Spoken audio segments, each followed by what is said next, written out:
Bihar board class 7 गणित प्रश्नावली 10.4 में आप सभी का पुनः स्वागत है। आज के वीडियो लेसन में हम क्वेश्चन नंबर 6 से लेकर क्वेश्चन नंबर 10 के प्रश्नों को हल करेंगे। क्वेश्चन नंबर 6 है, कितने वर्षों में 5% वार्षिक ब्याज की दर से 600 रुपये का मिश्र धन 700 रुपया हो जाएगा। तो यहाँ पे हमें समय निकालना है, दर दिया गया है, मूलधन दिया गया है और मिश्र धन दिया गया है।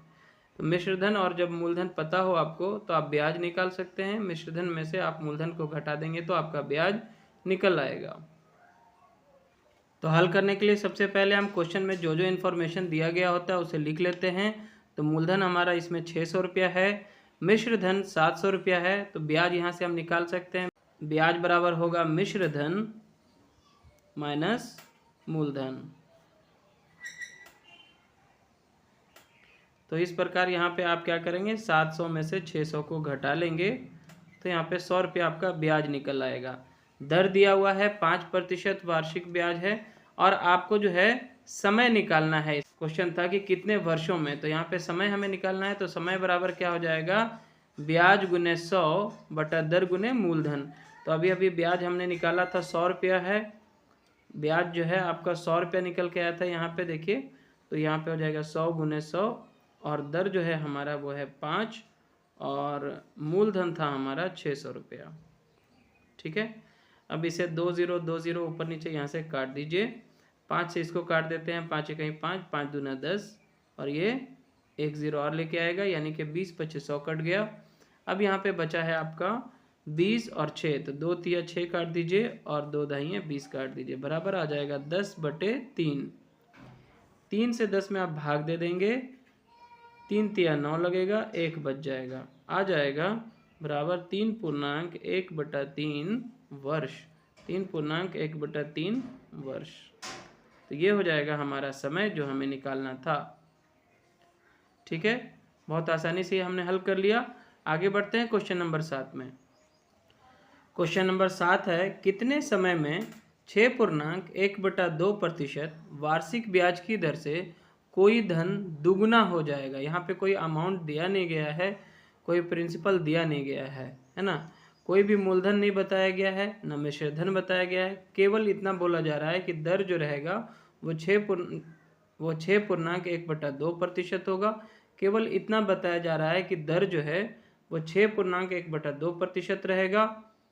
तो आपको बताना है कि कितना समय में कोई जो धन है वो दुगना हो जाएगा। तो यहाँ पे इंफॉर्मेशन के तौर पे हमें मिल रहा है सिर्फ दर के रूप में 6.1/2% वार्षिक है। तो इसको हमने ऐसे कर दिया, 6 दूनी 12 1 13/2%। समय हमें निकालना है, मूलधन तो पता नहीं है तो मान लेते हैं। तो यहाँ पे लिख लेते हैं माना कि मूलधन बराबर 100 रुपया। ठीक है, तो ये क्वेश्चन में कह रहा है कि कितने समय में दुगना हो जाएगा। तो मूलधन का दुगना कितना हो जाएगा, मूलधन का दुगना जो है मिश्र धन क्या हो जाएगा, इसका 2 गुना करना है। तो 2 गुने 100 बराबर 200 रुपया करना है। अगर मूलधन मेरा मान लेते हैं 100 रुपया रहेगा तो मिश्र धन कितना हो जाएगा, दुगना हो जाता है। तो ब्याज कितना हो जाएगा, यहाँ पे ब्याज हो जाएगा 200 माइनस 100, चूँकि मिश्र धन आएगा आपका डबल 200 और इसमें से मूलधन आपको जो आपने माना है 100 रुपया घटाना होगा, तो 100 ही हो जाएगा यहाँ पे। अब इस तरह से समय हम निकाल सकते हैं। समय बराबर होता है ब्याज गुने 100 बटा दर गुना मूलधन। तो यहाँ पे हमारा ब्याज आ चुका है 100 और गुना 100। यहाँ पे दर आपका था 13/2 और गुना यहाँ पे कितना रहेगा, मूलधन था हमारा 100 रुपया। तो हम सिंपली क्या करते हैं, यहाँ से 100 और यहाँ पे ये वाला 100 को हटा लेते हैं, बचेगा हमारा 100। ठीक है, 100 और यहाँ पे हम बटा को हटा करके अगर भागा का निशान डाल दें, क्योंकि बटा का मतलब भागा ही होता है। भागा कितना है यहाँ पे 13/2 है। ठीक है, तो 100 भागा 13/2 भी हम इसको लिख सकते हैं। आगे हम इसको सॉल्व करने के लिए क्या करेंगे, 100 और भागा के निशान को गुना में बदल देंगे। तो ये जो भिन्न है वो उल्टा हो जाएगा, इसका अंश हर बन जाएगा और हर अंश बन जाएगा। तो ये 2/13 हो जाएगा। तो कुल मिला के यहाँ पे हमें प्राप्त होगा 100 गुना 2 यानी कि 200/13। 13 से ये पूरा नहीं कटता है, तो हम 13 से इसमें भाग दे देते हैं 200 में।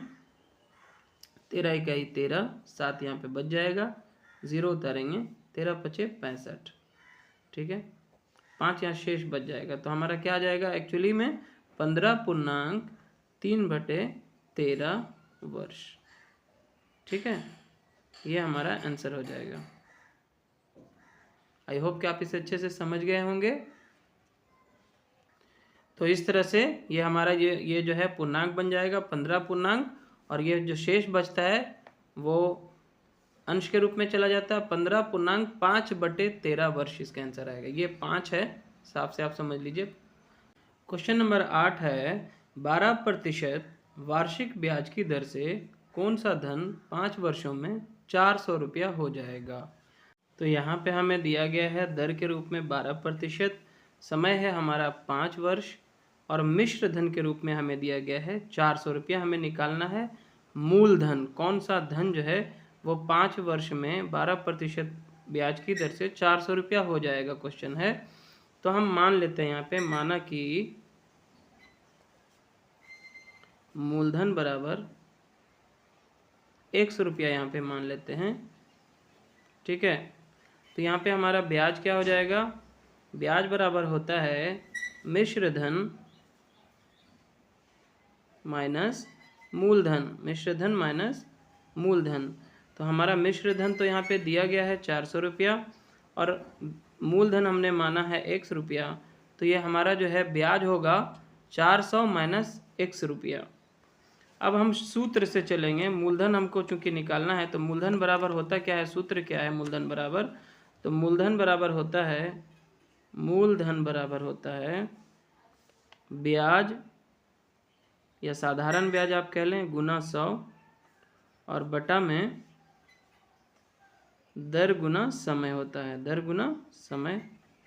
तो यहाँ पे आप चूंकि मूलधन हमने मान लिया था 100 रुपया, तो मूलधन की जगह पे हम क्या लिख देंगे, 100 रुपये लिख देंगे, या करके लिखिए आप x बराबर ब्याज आपका कितना है 400 माइनस 100 रुपया है। तो यहाँ पे आपको लिख देना है 400 माइनस x, इसको ब्रैकेट में रख लेते हैं, गुना 100 अपने जगह पे है, और बटा यहाँ पे क्या होगा, दर हमारा था 12% और समय है हमारा 5 वर्ष। तो हम 5 से इसको अगर काट दें, 5 से 20 बार में 100 कट जाएगा, है ना। और भी इसको आप छोटा कर सकते हैं, 4 तिया 12 और 4 पचे 20। अब इस तरह से हमारा बचा क्या है उसको देखिए आप ध्यान से, या आप लिख सकते हैं x बराबर यहाँ पे है 400 माइनस एक्स, और इसमें गुना हो रहा है कितना से, 5 से, ऊपर में 5 बचा हुआ है और नीचे हो जाएगा 3, ठीक है। अब हम क्या करेंगे, यहाँ पे देखिए इसके नीचे एक छुपा होता है, तिर्यक गुणन कर लेते हैं, तो ये हो जाएगा x और 3 गुना होके 3x बराबर, ये 1 से इसमें गुना होगा तो कोई फर्क नहीं पड़ता। अब तिर्यक गुणन कर लेंगे हम, x में 3 से गुना करेंगे तो 3x हो जाएगा, और इसको 1 से गुना करेंगे तो ये तो इतना ही रह जाएगा।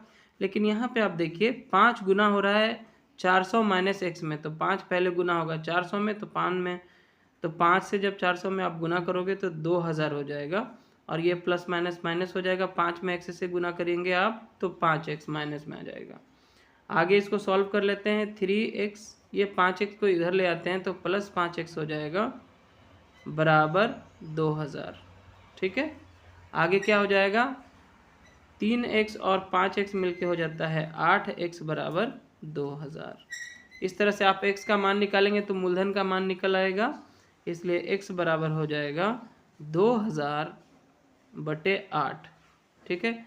अब 8 से इसको काट दीजिए आप, या 8 से एक साथ भी आप काट सकते हैं, 8 इकाई 8, 8 दूना 16 लगेगा, 4 बच जाएगा, 4 पे 0 40 हो जाएगा, फिर 8 बचे 40 और 1 0 ये उतर जाएगा। देखिएगा 8 से जब आप भाग देंगे 2000 में तो आपका 250 रुपया जो है वो निकल के आ जाएगा, जो कि मूलधन है आपका, क्योंकि हमने माना था मूलधन बराबर x, और x की वैल्यू आ चुकी है यहाँ पे 250 रुपया, अतः मूलधन आपका कितना है 250 रुपया। क्वेश्चन नंबर 9 जो है वो भी क्वेश्चन नंबर 8 के जैसा ही सेम क्वेश्चन है, कितना धन 5% वार्षिक ब्याज की दर से 8 वर्षों में 560 रुपया हो जाएगा। तो यहाँ पे दर के रूप में हमें दिया गया है 5%, और समय जो है हमारा 8 वर्ष है, मिश्र धन हमारा जो है यहाँ पे 560 रुपया है। तो हम मान लेते हैं कि मूलधन हमारा 100 रुपया है। तो जब मूलधन आपका x है, मिश्र धन भी आपको पता है, तो आप ब्याज यहाँ से निकाल सकते हैं। ब्याज बराबर होता है मिश्र धन माइनस मूलधन। तो हम क्या करेंगे, यहाँ पे 560 में से 100 रुपया को घटा के इतना रुपया हम ब्याज निकाल लेते हैं। हमें एक्चुअल में निकालना था मूलधन। तो मूलधन बराबर जो फॉर्मूला होता है, मूलधन बराबर होता है ब्याज गुने 100, ब्याज गुना 100 बटा दर गुना समय। तो मूलधन के जगह पे हम क्या लिखेंगे, क्योंकि मूलधन हमारा 100 रुपया माने हैं तो x लिख लेते हैं। और ब्याज आपका कितना है यहाँ पे 560 माइनस x गुना 100 बटा दर हमारा क्या था, कितना था इसमें 5% है। देखिए 5% था दर इसमें, तो यहाँ पे 5 लिख देंगे। और समय हमको यहाँ पे दिया गया था 8 वर्ष। यहाँ पे देखिए समय था 8 वर्ष, तो यहाँ पे 8 लिख लेते हैं। और यहाँ से आप काट दीजिए इसको, 5 से जो है ये 20 बार में कट गया, और 20 पचे 100 कट गया। और फिर यहाँ पे 4 से कट जाएगा, 4 दूनी 8 और 4 पचे 20। तो यहाँ पे सीधा सीधी आपका जो बच रहा है x बराबर 560 माइनस x, और यहाँ पे गुना हो रहा है 5 से, और यहाँ पे है बटा 2। ठीक है, तिर्यक गुणन जब आप करेंगे तो 2 को x से गुना कर देंगे तो 2x हो जाएगा, और यहाँ पे रह जाएगा आपका 560 माइनस x गुना 5।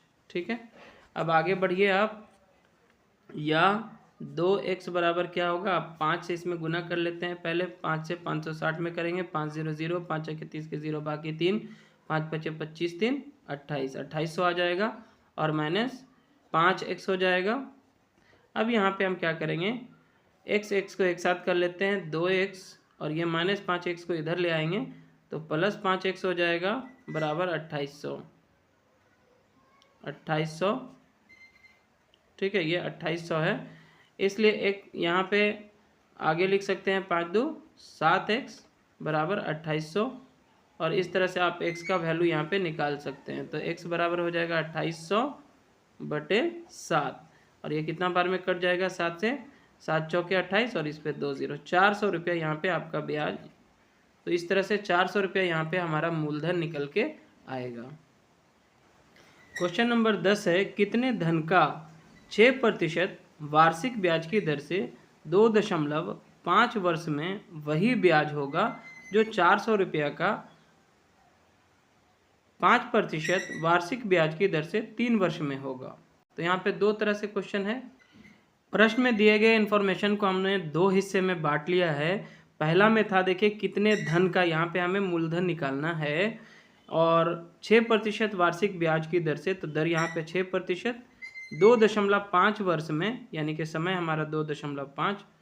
आगे बोलता है कि वही ब्याज होगा, तो यहाँ पे ब्याज हमें जो है आगे के इन्फॉर्मेशन से निकालना है। तो जो जो इन्फॉर्मेशन हमें दिया गया हमने इसे दो हिस्से में पहले लिख लिया है। पहले में है कि कितने धन का, यानी कि मूलधन यहाँ पे हमें निकालना है। दर दिया गया था 6%, समय दिया गया था 2.5 वर्ष। ब्याज जो है वही होगा जो आगे के इन्फॉर्मेशन के हिसाब से जो ब्याज निकल के आएगा, उसका ब्याज इसके ब्याज के बराबर आएगा। तो पहले हम दूसरा इन्फॉर्मेशन जो हमें दिख रहा है वो देख लेते हैं। आगे है कि इसका ब्याज वही होगा जो 400 रुपया का 5% ब्याज की दर से 3 वर्षों में होगा। तो दूसरे हिस्से में क्या क्या दिया गया है, मूलधन हमें 400 रुपये दिया है, दर हमारा 5% है, समय हमारा 3 वर्ष है। तो यहाँ पे हम पहले ब्याज निकाल लेते हैं, क्योंकि इसका जो ब्याज निकल के आएगा वो ब्याज इसके ब्याज के बराबर ही होगा। इस स्थिति में भी ब्याज क्या होगा, उतना ही होगा, है ना। तो सबसे पहले हम, चूँकि यहाँ पे आसानी से हम ब्याज निकाल सकते हैं, यहाँ पे मूलधन, दर, समय सारा कुछ दिया गया है, तो हम पहले इसके हिसाब से ब्याज निकाल लेते हैं। तो ब्याज बराबर होता है मूलधन गुने समय गुने दर बटा 100। तो मूलधन यहाँ पे हमारा है 400, और गुने समय हमारा है 3 वर्ष, और दर है 5% बटा 100। 100 से ये 4 बार में 400 कट जाएगा, तो यहाँ पे आ जाएगा 4 तिया 12, 12 पचे 60 रुपया। तो हमारा ब्याज यहाँ पे कितना निकल के आया है, 60 रुपया। ठीक है, आसानी से आप समझ गए होंगे। 100 से ये 4 बार में कट गया 400, 4 तिया 12, 12 पच्चीस 60 रुपया। इस स्थिति में जो है 60 रुपया हमारा ब्याज आता है। तो यहाँ पे भी बोलता है कि ब्याज उतना ही रहेगा जितना इसका आया है। तो यहाँ पे हमारा ब्याज आ चुका है अब 60 रुपया और हमें निकालना है मूलधन। तो मूलधन बराबर क्या होता है, तो मूलधन निकालने के लिए यहाँ पे हमको फार्मूला डाल देना है। मूलधन बराबर होता है ब्याज गुने 100, ब्याज गुने 100 बटा दर गुने समय। क्लियर है? तो यहाँ पे आप ब्याज बैठा दीजिए, आपका 60 रुपया निकल के आ चुका है और गुना 100, दर आपका है 6%, ठीक है ना, और समय है आपका 2.5, ठीक है। चलिए, तो यहाँ पे जब दशमलव को आप हटाएंगे तो ये ऊपर 10 लिखा जाएगा, ठीक है। तो अब यहाँ पे छेद आएंगे, 60 काट दीजिए आप, और ये 25 बन चुका है। आप साफ से एक बार यहाँ पे लिख लीजिए 10 गुने 100 गुने 10 बटा 25 है यहाँ पे, ठीक है। तो 25 से ये 4 बार में कट जाएगा, 25 चौके 100, ठीक है। तो बराबर क्या आ जाएगा हमारा, बराबर क्या आ जाएगा, देखिए 4 दहिए 40 और 40 दहिए 400 रुपया। तो यहाँ पे आपका जो मूलधन होगा पहली स्थिति में वो होगा 400 रुपया। क्या होगा, 400 रुपया, ठीक है। तो यही आपका आंसर होगा। और इस तरह से हमने इस प्रश्नावली के बाकी के 5 प्रश्नों को कर लिया है यहाँ पे हल। क्वेश्चन नंबर 10 तक के प्रश्नों को हमने कर लिया, और इस तरह से हमने आज के इस वीडियो लेसन में बाकी के 5 प्रश्नों यानी कि क्वेश्चन नंबर 6 से क्वेश्चन नंबर 10 तक के प्रश्नों को कर लिया है हल। अगर आपको ये वीडियो लेसन पसंद आया तो ज़रूर से इसे लाइक करें, शेयर करें अपने सभी दोस्तों के साथ, और चैनल पे नए हैं तो सब्सक्राइब ज़रूर करें। Thanks for watching.